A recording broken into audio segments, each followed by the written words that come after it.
2021년 10월 13일 수요일 오늘의 말씀 시작하겠습니다.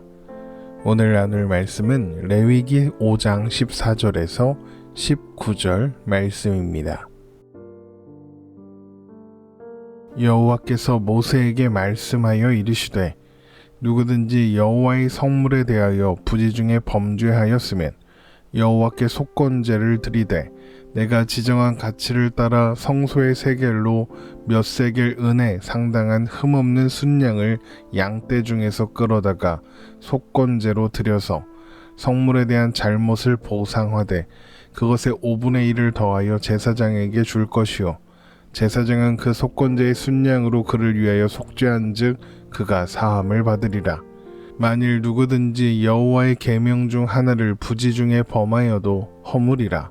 벌을 당할 것이니 그는 내가 지정한 가치대로 양떼 중 흠없는 순양을 속건제물로 제사장에게로 가져갈 것이요 제사장은 그가 부지 중에 범죄한 허물을 위하여 속죄한즉 그가 사함을 받으리라. 이는 속건제니 그가 여호와 앞에 참으로 잘못을 저질렀음이니라. 아멘. 레위기에 제시되고 있는 5가지 제사 중 마지막 제사는 오늘부터 살펴보게 되는 속건제입니다.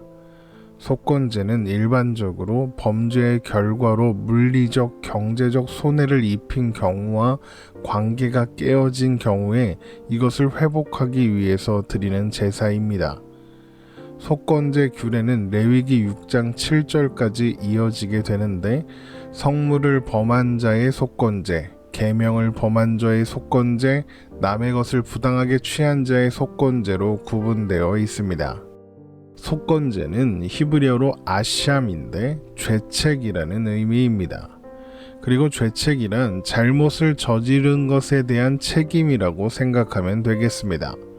그래서 속건제라는 것은 죄로 인해 일어난 손해에 대한 책임을 지는 제사, 배상하는 제사 이렇게 설명할 수 있겠습니다. 우리가 보통 복음과 구원에 대하여 말할 때 자동으로 따라오는 단어가 하나 있는데 바로 은혜입니다. 우리는 은혜로 구원을 받았죠. 이 은혜가 경이로운 것은 하나님의 무조건적인 사랑으로 아무런 대가 없이 용서를 받고 영원한 구원을 누리게 되었기 때문입니다. 그런데 그래서 한편으로 은혜는 위험하기도 합니다. 물론 우리는 분명히 은혜로 구원을 받았습니다. 우리에게 구원에 이를 만한 어떤 조건이나 자격이 있었기 때문에 구원을 받을 수 있었다라고 말하는 사람이 있다면 그는 성경과 복음을 심각하게 훼손하고 있는 사람입니다. 우리는 하나님의 은혜로 무조건적인 사랑으로 값없이 구원을 받은 것이 확실합니다. 그러나 값없이 받았다고 해서 은혜가 구원이 공짜다, 값이 없다, 값싸다라는 것을 의미하지는 않습니다. 은혜는 오히려 비쌉니다. 은혜는 결코 값싸지 않습니다. 은혜는 세상 모든 것을 더하고 난 가치와 비교할 수도 없을 만큼 비쌉니다. 가치가 있습니다. 은혜가 그렇게 비싼 것은 은혜가 생명을 희생하여 생명을 주기 때문입니다. 바로 하나님의 아들의 생명, 예수 그리스도의 생명을 하나님께 지불하고 생명을 받은 것이기 때문이죠. 은혜에는 확실한 대가 지불, 그러니까 배상이 있었다는 것입니다. 고린도전서 6장 19절에서 20절 말씀입니다. 너희 몸은 너희가 하나님께로부터 받은 바 너희 가운데 계신 성령의 전인 줄 알지 못하느냐. 너희는 너희 자신의 것이 아니라 값으로 산 것이 되었으니 그런즉 너희 몸으로 하나님께 영광을 돌리라. 하나님께서 값을 치르시고 우리를 사셨습니다. 하나님께 값비싼 것이 우리에게 값싼 것이 될 수 있겠습니까? 아니죠. 불가능합니다. 하나님은 우리 생명에 대한 대가를 지불하기 위해서 자기 아들의 자신의 아들이신 예수 그리스도의 가치를 소중하게 여기지 않으셨습니다. 사도행전 20장 28절입니다. 여러분은 자기를 위하여 또는 온 양떼를 위하여 삼가라. 성령이 그들 가운데 여러분을 감독자로 삼고 하나님이 자기 피로 사신 교회를 보살피게 하셨느니라. 하나님이 자기 피로 사신 교회, 그것이 바로 우리들입니다. 하나님께서 자기 백성들에게 드리라고 하신 5번째 제사인 속건제는 은혜가 값싼 것이 아니라는 것을 기억하게 하는 제사다라고 말할 수 있습니다. 속건제는 속죄제와 마찬가지로 죄인을 위한 용서를 구하는 제사죠. 그러나 제사 의식의 일부로 보상이라는, 배상이라는 요소를 포함함으로써 죄의 해결에 구체적인 보상이, 배상이 필요하다는 것을 보여주고 있는 것입니다. 이제 오늘 본문이 다루고 있는 성물을 범한 것과 계명을 범한 것에 대한 속건제를 살펴보도록 하겠습니다. 그 중에서 먼저 살펴볼 속건제 규례는 여호와의 성물에 대하여 부지 중에 범죄한 경우입니다. 여기에서 여호와의 성물에 대하여 부지 중에 범죄했다는 것은 성소나 성물에 대한 불경한 행위를 했거나 손상을 입힌 것을 의미합니다. 성소나 성물에 대하여 불경한 행위를 하거나 손상을 입힌 것에 예를 들자면 제사장만 먹을 수 있는 음식을 모르고 먹었거나 하나님께 드려야 하는 11조를 다른 곳에 사용했거나 혹은 11조로 드려진 것을 취하여 가졌거나 아니면 제사와 관련된 기구나 제물에 접촉하여 부정하게 한 경우입니다. 이렇게 성소와 성물에 대한 불경한 행위와 그로 인해 손상이 발생하면 죄를 범한 사람은 순양으로 속건제를 드려야 하는데 순양의 가치는 제사장이 성소의 세계를 기준으로 발생한 손실의 규모를 산출하고 그에 상응하는 가치를 지닌 흠없는 순양이어야 하며 순양과 함께 피해를 입힌 성물의 가치의 5분의 1, 그러니까 20% 정도를 제사장에게 주어 배상하게 됩니다. 예를 들어서 성물의 가치가 5세겔에 해당한다면 그 5분의 1인 1세겔 정도를 내게 되는 것이죠. 레위기 5장 14절에서 16절 말씀입니다. 여호와께서 모세에게 말씀하여 이르시되 누구든지 여호와의 성물에 대하여 부지 중에 범죄하였으면 여호와께 속건제를 드리되 내가 지정한 가치를 따라 성소의 세겔로 몇 세겔 은에 상당한 흠없는 순양을 양떼 중에서 끌어다가 속건제로 드려서 성물에 대한 잘못을 보상하되 그것의 5분의 1을 더하여 제사장에게 줄 것이요 제사장은 그 속건제의 순양으로 그를 위하여 속죄한즉 그가 사함을 받으리라.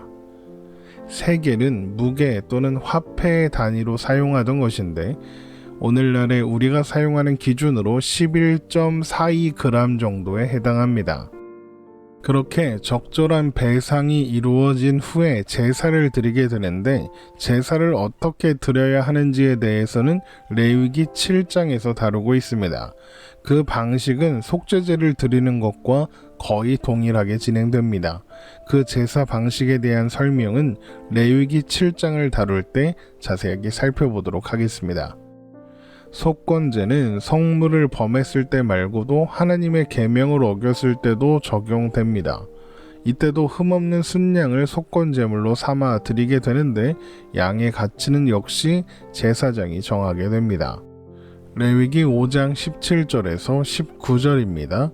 만일 누구든지 여호와의 계명 중 하나를 부지 중에 범하여도 허물이라 벌을 당할 것이니 그는 내가 지정한 가치대로 양떼 중 흠없는 순양을 속건제물로 제사장에게로 가져갈 것이요 제사장은 그가 부지한 중에 범죄한 허물을 위하여 속죄한즉 그가 사함을 받으리라. 이는 속건제니 그가 여호와 앞에 참으로 잘못을 저질렀음이니라. 다만 이 경우에는 배상에 대한 규정은 없는데 그 이유는 피해를 입은 구체적인 사물이 없기 때문일 것으로 보입니다. 그런데 여호와의 계명 중 하나를 부지 중에 범한 죄에 대한 것은 속죄제에서 이미 다룬 바 있습니다. 그런데 똑같은 항목에 속건제도 요구하시는 것처럼 보입니다. 이것만 보면 마치 같은 죄에 대해서 두 가지 제사를 요구하시는 것처럼 보이죠. 그러나 속건제가 다루고 있는 여호와의 계명 중 하나를 부지 중에 범한 죄란 모든 계명을 범한 경우를 가리키는 것이 아니라 첫 번째 속건제를 드려야 하는 경우인 성물에 대한 계명을 범한 경우에만, 하지만 배상하지 않아도 되는 죄를 의미하는 것으로 보입니다. 그러면 성물에 대하여 범죄했을 때 배상해야 하는 상황과 배상하지 않아도 되는 상황은 어떻게 다른 걸까요? 먼저 배상해야 하는 상황은 그 죄로 인해 더럽혀진 성물을 대체해야 하거나 하나님과 제사장에게 돌려줘야 하는 분량의 손해가 발생한 경우라고 할 수 있습니다. 그리고 배상하지 않아도 되는 상황은 더럽혀진 성물을 대체하지 않고 정결하게 하여 계속 사용할 수 있어서 손해가 발생하지 않았거나 자신이 성물과 관련된 죄를 저질렀는지 아닌지 정확하게 알 수 없지만 그런 것 같은 느낌, 그러니까 긴가민가 싶어서 염려될 때, 그러니까 그야말로 부지 중인 상황을 이야기합니다. 자기가 무엇을 잘못했는지 정확히 알지는 못하겠는데, 그래서 구체적으로 말할 수도 없겠는데 뭔가 잘못을 저지른 것만 같아서 그 마음에 불편함과 염려가 있는 경우가 여기에 포함된다는 것입니다. 하나님께서 이런 그야말로 부지 중인 상황에 속건제를 드려라 하시는 것은 긴가민가 싶으면 무조건 속건제 드려야 돼, 이런 이야기를 하시는 것이 아니라 그 불확실함 때문에 죄책에 대한 두려움으로 떨지 말아라, 속건제를 드리고 두려움에서 해방되어 자유해라, 이런 하나님의 배려가 담긴 조치라고 할 수 있겠습니다. 속죄제가 죄를 깨끗하게 씻어야 하는 더러움으로 보고 있다면 속건제는 죄를 갚아야 하는 빚으로 보고 있습니다. 우리는 하나님 앞에 범죄함으로써 하나님께 빚을 지게 된 겁니다. 그런데 문제가 뭐냐? 우리가 우리에게 부과된 벌금을, 그 빚을 갚을 방법과 능력이 없다는 것입니다. 그러나 예수님께서 십자가에 못 박히심으로써 우리의 채무 증서를 받으시고 대신 갚아주셨습니다. 그분의 십자가로 우리의 죄의 빚이 모두 지불되고 청산된 것이죠. 이사야서 53장 5절에서 12절의 말씀을 보면 이런 말씀이 있습니다. 그가 찔림은 우리의 허물 때문이요 그가 상함은 우리의 죄악 때문이라. 그가 징계를 받음으로 우리는 평화를 누리고 그가 채찍에 맞음으로 우리는 나음을 받았도다.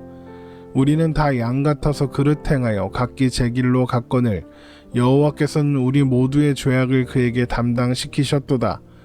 그가 곤욕을 당하여 괴로울 때에도 그의 입을 열지 아니하였으며 마치 도수장으로 끌려가는 어린 양과 털 깎는 자 앞에서 잠잠한 양같이 그의 입을 열지 아니하였도다.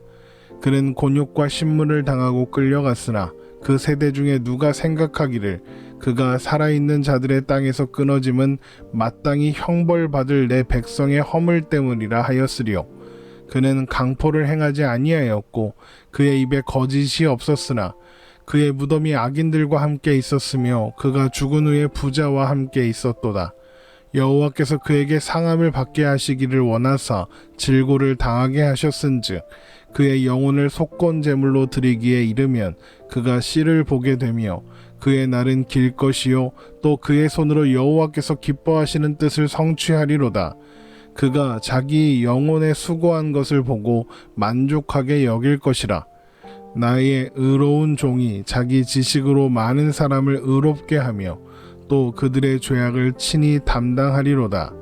그러므로 내가 그에게 존귀한 자와 함께 몫을 받게 하며 강한 자와 함께 탈취한 것을 나누게 하리니 이는 그가 자기 영혼을 버려 사망에 이르게 하며 범죄자 중 하나로 헤아림을 받았음이니라. 그러나 그가 많은 사람의 죄를 담당하며 범죄자를 위하여 기도하였느니라. 이렇게 예수님은 하나님께 우리 죄를 온전히 보상하시고 우리가 진 빚에서 우리를 해방시켜 주신 속건 제물이 되어 주시는 것입니다. 결국 속건제는 다른 제사들처럼 은혜로우신 하나님을 보게 합니다. 하나님께서 죄책을 짊어진 죄인들이 죄의 빚에서 죄책의 두려움에서 해방될 수 있는 방법으로 허락하신 것이 속건제이기 때문입니다. 그러나 또한 속건제는 그 은혜가 값없이 얻어진다고 해서 공짜인 것은 아니다, 값싼 것은 아니다 라는 것을 보여줍니다. 속건제는 하나님께서 죄를 엄중하게 다루시며 죄에 대한 정당한 보상 없이 죄의 빚을 갚을 수 없다는 것 또한 보여주고 있는 것입니다. 우리는 값없이 은혜로 구원을 받았지만 그렇다고 해서 그 은혜가, 그 사랑이, 그 구원이 공짜이거나 값싼 것이었던 것은 아닙니다. 우리는 예수 그리스도의 피를 주고 사신 바 된 존재들입니다. 그 가치는 세상 모든 것과도 바꿀 수 없이 귀한 것이라고 했죠. 속건제를 통해서 하나님께서 우리를 그토록 귀한 존재로 대하신다는 사실을 우리는 확인하게 되는 것입니다. 이것을 기억하며 하나님의 은혜와 영광 안에서 오늘을 살아가는 우리가 되기를 주님의 이름으로 축원합니다.